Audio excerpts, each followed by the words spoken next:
Hey guys, it's Navonod on No Limit Hold'em. I think I've got a pretty good idea for something a little bit different that I'd like to work into some of my content.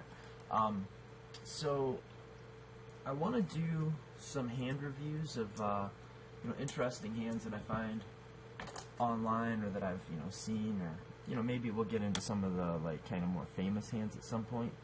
But what I want to do is I want to show the hand.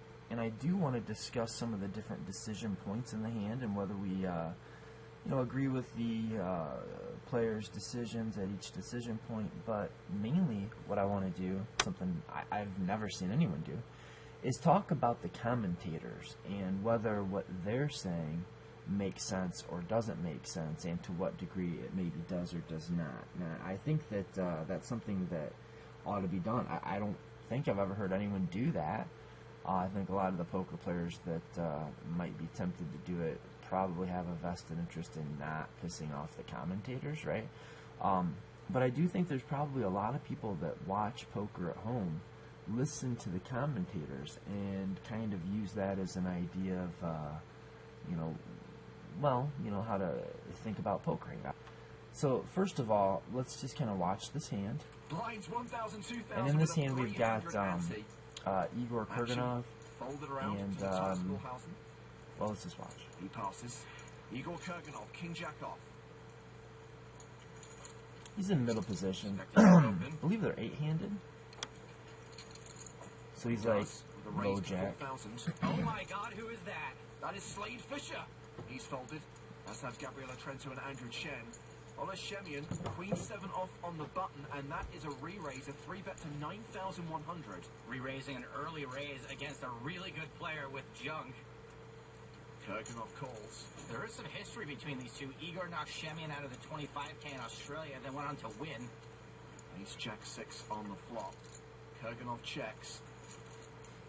Shemian, with absolutely no hand whatsoever, continues for 8,600. And this is almost certainly getting called. Kurganov, second pair. Only a third of the size of the pot, which is fine in a 3-bet pot. He calls. A 7 on the turn. Shemian now has third pair. A lot of folks are going to slow down now, but no, not Shemian. He's just going to continue bloating this pot like the gluttony seed in 7. He bets 16,100. And once again, Kurganov calls. Kurganov were ahead on the flop. He'd very likely still be ahead now. 9 of hearts on the river, and Kurganov checks a third time.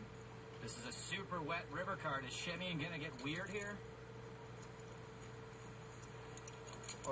He shoves. He overbets the pot. Straights came in, obviously the flush. This is a sick bluff, and it's his best shot at getting Kurganov to fold exactly the hand he's got, sometimes even better. Right now, it's Kurganov's tournament life. Okay, so now let's, we've got all the decision points. We haven't seen whether he makes the call or not. But I think this is a good time to start this over and talk through some of the decision points and even the talking points that the commentator, I think that's Joe Stapleton, right? Blinds 1,000, 2,000 with a 300. Okay, so looks like 1, 2. Yeah, I think right-handed. Folded around to Matthias Mulhausen. He passes. Igor Kurganov, King Jack off. So first decision point in hand, I think is pretty straightforward. Igor has King Jack offsuit from the low jack, or under the gun +2, like middle position. And he's got, I think, just a pretty obvious open raise.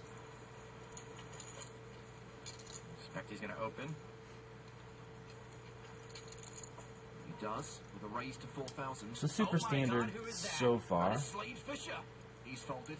As have Gabriela Trento and Andrew Chen. And now this is interesting. Queen 7 off on the button, and that is a re-raise, a 3-bet to 9,100. Re-raising an early raise against a really good player with junk.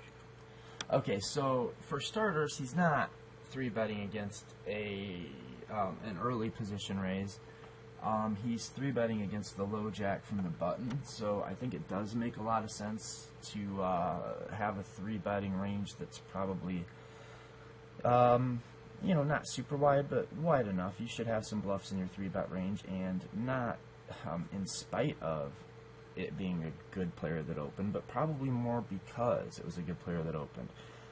If a bad player open raised, then we probably would not want to have a light 3-betting range, or we don't want to do it as often because we're just going to get called so often that, you know, having a weak hand is not going to be great, you know. Now there's the argument that we can expect our opponent to play pretty good against us, but we do have the button if we're shimmying here. So let's talk about, first of all, his hand selection for making the light 3-bet. I have no problem. I don't think it's a problem at all to use a polarized 3-betting range and to have some light 3-bets. I think he should be working some light 3-bets into his range, but I have kind of a problem with the specific hand that he chose to use. The Queen 7 offsuit, I mean, that's just like using a random hand. It doesn't have particularly good blocker value. It's not even suited. It's not connected. If he does get called, he's not going to have good equity going post-flop. So if you are going to use some hands, which I think you should, and if you are going to polarize, so you're going to have kind of like a region of hands that aren't quite good enough to call with, and then a region of hands that are good enough to raise for value. So if you are going to polarize, which I think is probably a good, you know, standard kind of game plan from the dealer button versus the low jack open, I think we can use better hands. We can use hands like, I mean, even Queen 7 suited would be quite a bit better than this. We should be able to pick up lots of hands that are better than Queen 7 offsuit. So maybe something with a blocker to the hands he's most likely to continue with, like a king or an ace.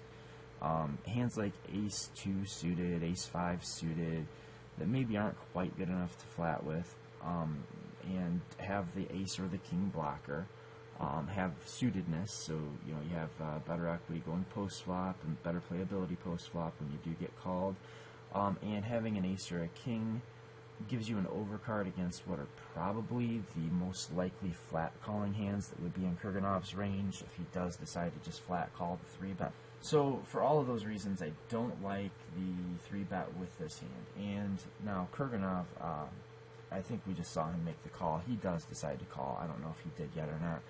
And now I think really most players would 4-bet or fold, and I think King Jack offsuit makes a really good 4-betting hand. You're sort of depolarized, which is okay. You know, it's not a bad thing to be depolarized against a player who has position on you, and you've got the king blocker. You've got a hand that flops relatively well, and I think that if you're going to make this call as Kurganov, it's got to be because you know something about your opponent. You expect, like, for him to have a wide 3-betting range and to be maybe a little bit bluff heavy, and you expect that he's going to do some silly or not perfect things post-flop, and that you'll be able to make good decisions against him. And it's got to be so much so that you can overcome the positional advantage that Shimeon has. But if you think that you're that much better than Shimeon and you've got a good read that he's likely to be light, I don't think there's anything really intrinsically wrong with flat calling King Jack offsuit. It is a hand that if he decided to re-raise here, Shimeon's probably going to play pretty perfectly against him. He's not going to call with worse hands. He won't fold too many better hands. But I think there is something to be said for just even getting rid of his equity. If the guy is making a play with, like, I don't know, Ace 5 suited, that's a hand that, you know, you can't really say is strictly better or worse than King Jack, but if you can get him to fold a hand like Ace 5 suited, if you can get him to fold the hands that should be in his light 3-betting range, like maybe suited connectors and, you know, hands like King 6 suited and Ace 5 suited, that's a pretty big score, I think, for Kurganov, not having to play the King Jack out of position with a capped range. But Kurganov thinks, you know, he's got history, he's got a read, he must think that he knows something about Shimeon's game, and he just thinks he's going to be able to outplay him post-flop. And if those assumptions are correct, then I think the flat call is perfectly reasonable. Kurganov calls. There is some history between these two. Igor knocked Shimeon out of the 25K in Australia, then went on to win. Okay, so and he did say that there's some history. I don't know what exactly that means, but I suspect it's true. And I think Kurganov is going to check, and I think that Simeon's going to bet probably his entire range here. I mean, he might work some checkbacks into his range. I think another way to play it is just to c-bet your entire range here, because you probably have a pretty good range advantage here. We don't expect Kurganov to show up with a whole lot of aces in his range. So Kurganov checks, and I think Simeon's going to bet, and Kurganov is never going to fold with a backdoor flush draw, 3 to Broadway, and second pair. So I think he's got just a real standard check and call. Kurganov checks. Semyon, with absolutely no hand whatsoever, continues for 8,600. And this is almost certainly getting called. Yeah, and Kurganov, for sure, right? Only a That's third of the size of the pot, which is fine in a 3-bet pot. yeah, a third of so he says it's only for 1/3 size of the pot, which is fine in a 3-bet pot, and I think that's all accurate. It's true, but it's really not.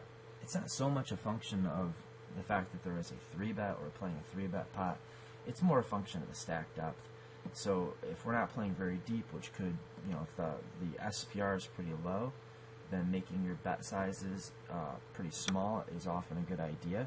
And the more often you plan on c-betting the flop, the smaller you can make and should make your c-bets. So if Simeon is just going to c-bet his entire range, then I think the bet sizing is really good.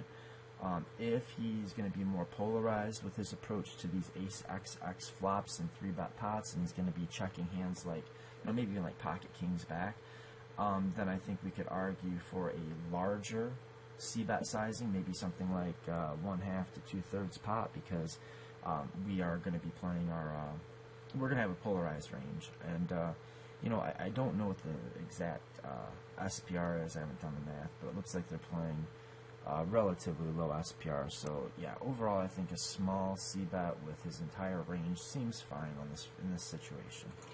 he calls. A 7 on the turn. Semyon now has 3rd pair. A lot of folks are going to slow down now, but... Okay, and here where he says a lot of folks are going to slow down now, my guess is the reason or his rationale behind that is because the 7 hits the turn and pairs Simeon, so now maybe Joe is thinking that 7 might be some kind of showdown value, so maybe he ought to be checking it back and trying to get it to showdown and hoping to win at showdown.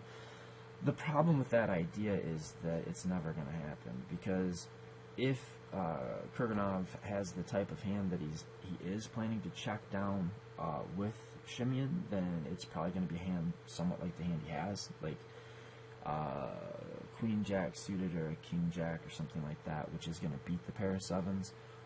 And if Kurganov is, like, say, check calling the flop with some kind of a draw, and the turn goes check-check, I very seriously doubt that Kurganov is going to give Simeon a free showdown. So I think that if we're checking here, if we're Simeon, I think we should be checking, just planning to give up the pot. Like, we made our c-bet on the ace XX flop. It didn't work. We don't have any real equity to speak of. But turning a pair of 7s into a bluff here is obviously fine. I mean, it's really more, I would look at this like he picked up a card that's going to give him a little extra equity when he's beat. So, now if another 7 comes off, he'll have a really good nutted value hand that's kind of hard to see. And if a queen comes off, he'll probably have enough of a hand to bet for value also. But for sure, he's going to have just picked up some outs. And so I think that barreling here and just kind of hoping we can get Kurganov to fold like a jack or like, I don't know, a pair of queens or something like that, either here or by the river, and maybe even get some value out of draws. If Kurganov has a hand like I don't know, any 2 hearts, then we can maybe get a little bit of value, even though we've only got this pair of 7s. It's probably better that we bet. If we knew our opponent had exactly 2 hearts, it's probably better that we bet than if we check back. And maybe there's some, there are likely plenty of gut shots in Kurganov's range, which we'd like to deny equity rather than just free roll them to try to bink the river. So I think Simeon's plan to bet here is just fine. I think he's just representing an ace in a 3-bet pot with a low stack to pot ratio, and it makes sense for him to bet flop, bet turn, and bet river. So No, not Shemian. He's just going to continue bloating this pot like the gluttony scene in 7. he's not trying to bloat the pot. He's trying to end the pot. Once again, Kurganov calls. Kurganov were ahead Okay. on the flop. He'd very likely still be ahead now. Okay, so that comment, if Kurganov was ahead on the flop, he's very likely still ahead now. Not only is it irrelevant, but it's probably not even true. Like, yeah, okay, the 7 maybe didn't change much, but it's not just that the 7 came out that changes the situation. The other part of the situation that has changed is we have Kurganov checking and calling on the flop, and we know that, okay, let's say that we're Kurganov, so if we check and call on the flop, then all that tells us is that Shimian has 2 cards in his hand, right? He's going to probably do that with his entire range, and he's definitely going to do it with his air. But once he elects to bet the turn, after we check the turn, when he fires that second barrel, it absolutely changes the situation. And we can't say, if we were good on the flop, then we're good on the turn, and use that as a justification for calling. Because part of this, part of the equation is not just the cards that come out, but it's also the options that are exercised. So if we assume that Shimian's got any kind of a brain in his head, which I think is a fair assumption, then we should also know, or we should assume, that Shimian will have some hands that c-bet once and give up, and some hands that barrel, flop and turn.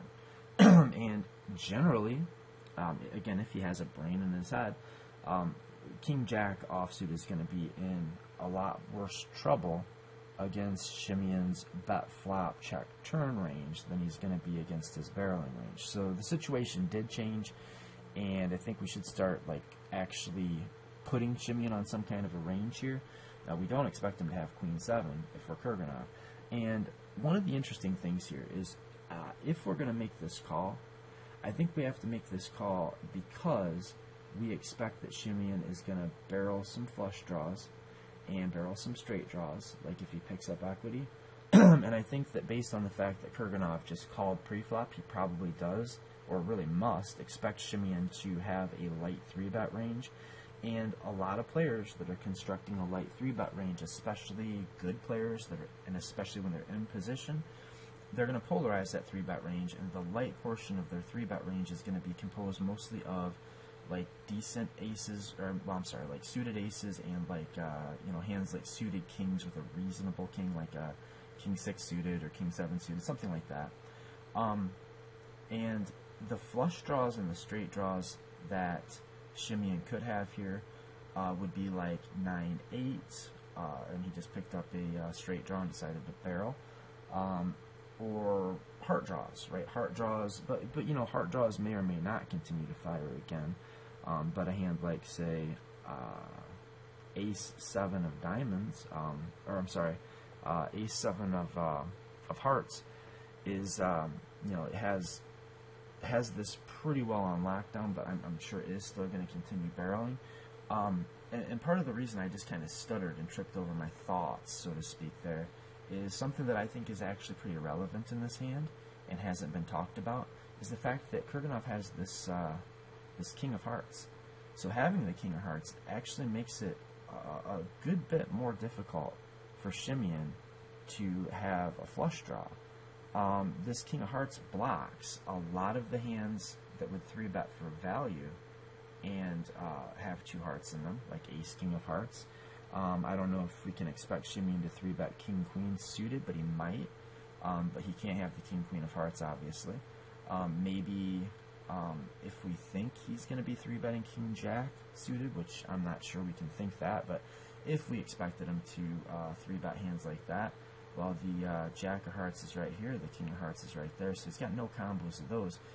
So really, Shimian doesn't have all that many heart draws, and I would think that one could probably find a fold here. We did get a good price as Kurganov here, so I guess if we think that the flop call was almost certainly the right thing to do. It was probably a very profitable call, as long as we can expect to play future streets profitably, or at least not mess him up.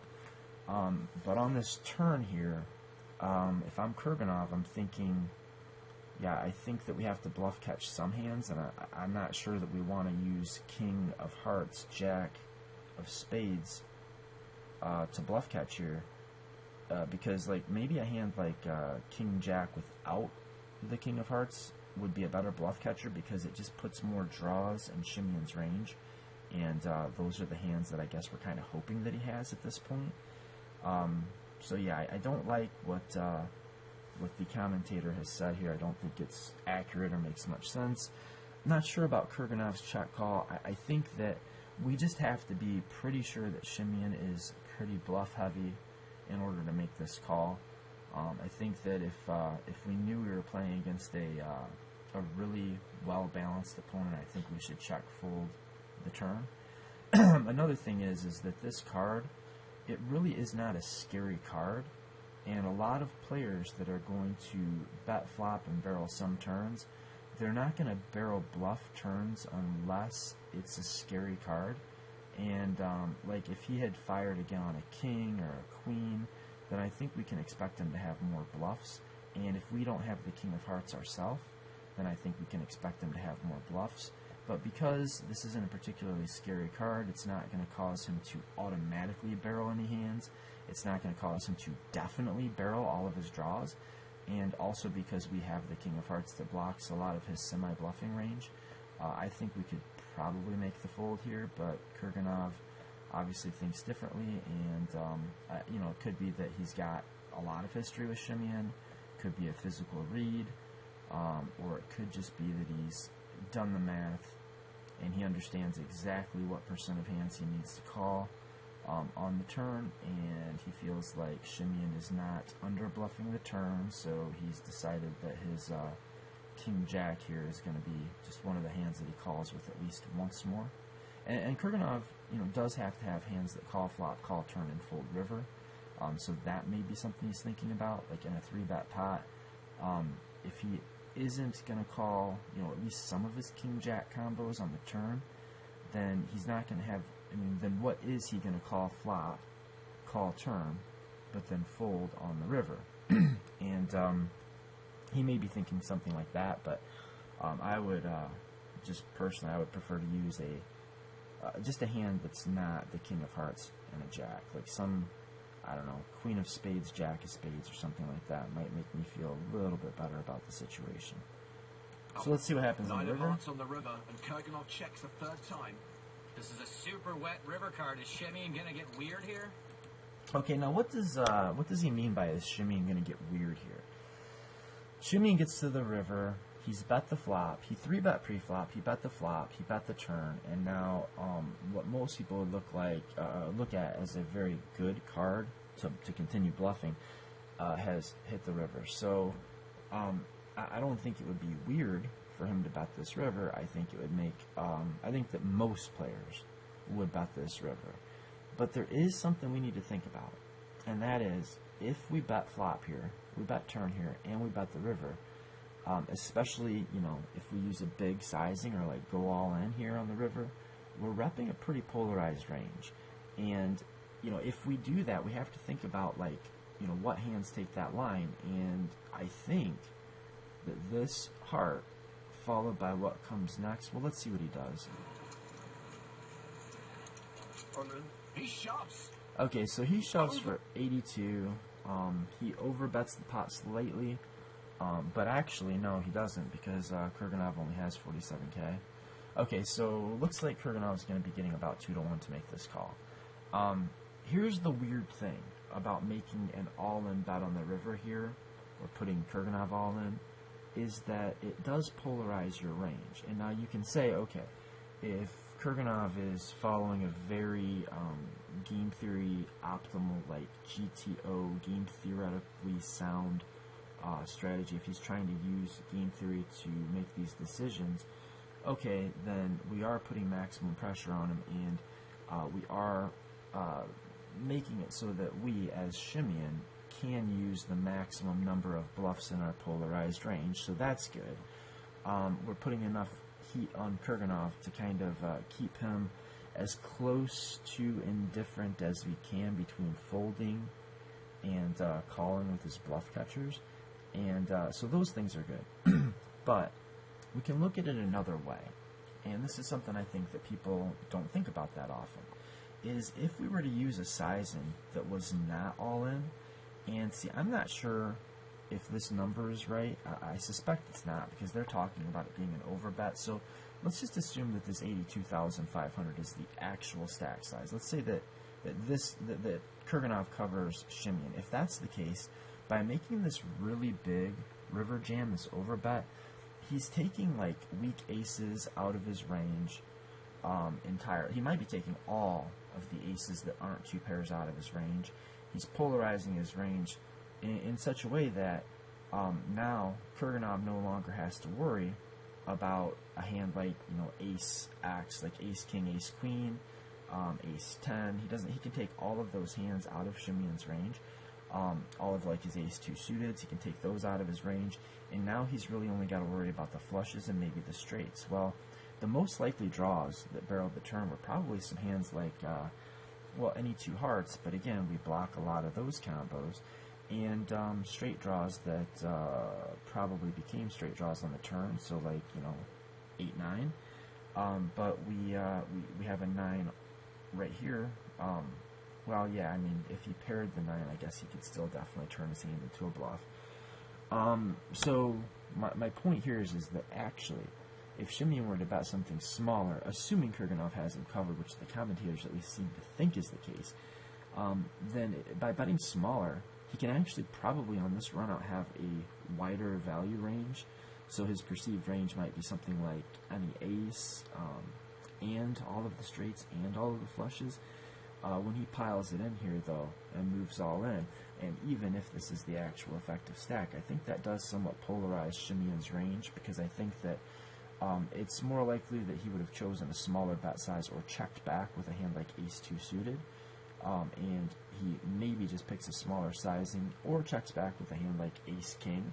So even though if our range were perfectly balanced, it would make a lot of sense to jam here, because we'd be polarized. We'd have a polarized versus bluff catcher situation. But using a smaller bet size, at least in situations that are similar to this, can sometimes make a lot more sense, because it keeps more of the value part of your range intact. Like if Kurganov thinks, for instance, that Shimeon would not move all in on this river with ace jack or ace 6 or ace 7 or ace 9, then, you know, he's no longer worrying about two pairs. He's no longer worrying about top pair. And now he really only has to worry about the straights and the flushes. And that may actually make it easier for him to make the call. Another thing that I think is interesting about this river spot is, even though having the king of hearts seemed kind of bad for us on the turn, now having the king of hearts is fantastic for us. So when Shimeon piles all of his money in, he moves all in on this river, and he kind of polarizes his range. It's probably a real close call for Kurganov between folding and calling, but when he looks at that king of hearts in his hand, he can discount the probability that Shimeon has a flush by, you know, not an insignificant percent. You know, like if we expect Shimeon might be 3-betting light with hands like king 7 suited, king 6 suited, you know, a lot of like I don't know, king queen suited maybe, and a lot of like ace, I don't know, like ace of hearts, X of hearts type hands. If we know that he is 3-betting light and polar, which apparently he is, since he 3-bet queen 7 offsuit, having that king of hearts does block a lot of the what would have been light 3-bets that turned into flush draws on the flop and turn. So once we get to the river, if he's shipping and representing mostly on this run out, yeah, straights and flushes, he doesn't have that many very likely combos of straight draws that I would think that he would play this way. So I don't think he's got a lot of straights. I don't think he's got nearly as many flushes as he would without this king of hearts. So kind of interestingly, the king of hearts that made me not want to call on the turn because it makes it less likely that Shimeon has a draw. If we do have to call, with some percent of bluff catchers. If we don't expect Shimeon to take this line with a pair of aces, if we think sometimes he will even bet smaller or not at all with a hand like 2-pair, then now we're just worried about the really big hands.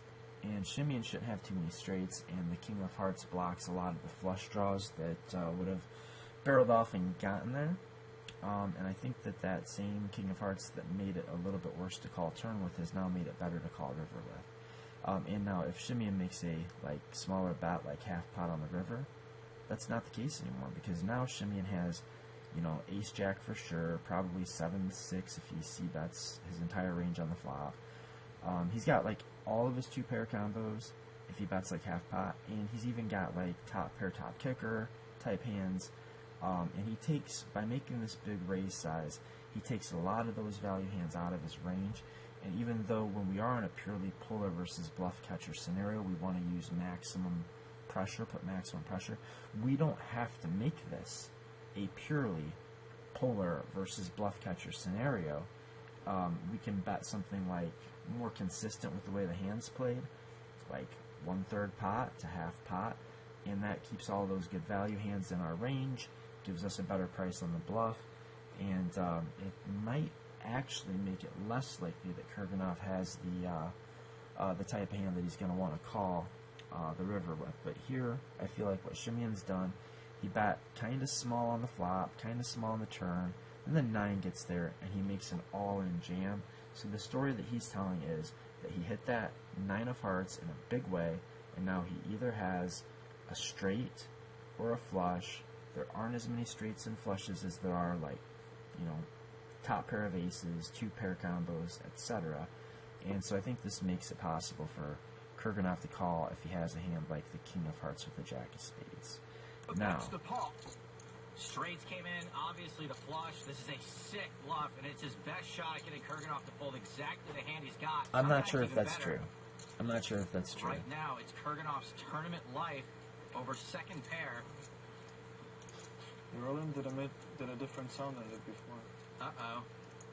Just your hand was shaking. It's making it tougher. I don't know. Look at that smile. Maybe it's because you're so happy that you have it. Yeah, okay, and Kurganov obviously picks up on this and says that, the way that he's acting, he smiles. Well, maybe it's because you're so happy that you have it, but that's usually not the case, and I think at this time Shimeon was sort of a newcomer to the live tournament high-stakes scene, and that little smile is almost, I don't want to say almost always, but it is usually indicative of somebody who's bluffing and trying to feign comfort and confidence.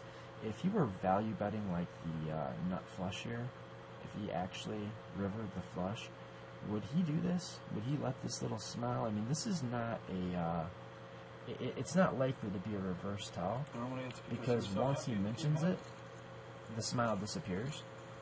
It was a friendly smile to me. Yeah, and I think that's another bit of evidence to go along with the King of Hearts. I think the smile, the way he's acting, his demeanor, Great call.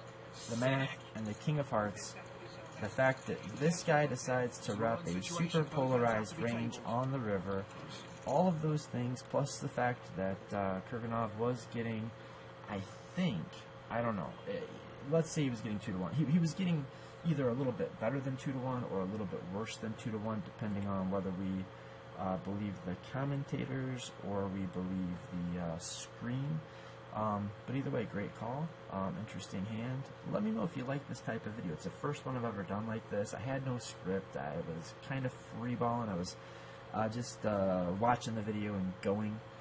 So if we kind of like this type of video, I think I'll be able to polish them off polish them up rather, as I continue to make them. So I'd love to hear your comments. If you want me to go back to what maybe I'm good at or used to, I can do that. But I think it's kind of fun. Maybe next time I'll write a script, watch the video a few times, get some ideas, and go from there. But you tell me, because I want to do what you want to watch. Until next time, guys. Navonod over and out.